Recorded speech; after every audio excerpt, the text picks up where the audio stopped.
قرآن چیخ چیخ کے کہہ رہے ہیں کہ جو نماز نہیں پڑھتا اللہ کے یہاں وہ مسلمان نہیں ہے۔ صحیح مسلم میں یہ حدیث لکھی ہے 246 کہ بندے کے کفر اور ایمان، شرک اور اسلام کے درمیان فرق ہی نماز ہے۔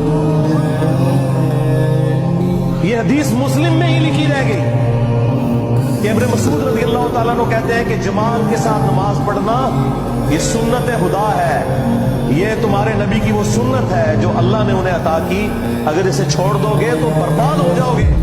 رسول اللہ کے زمانے میں اگر کوئی بیمار بھی ہوتا اور 2 بندوں کے سہارے مسجد میں آ کے نماز پڑھ سکتا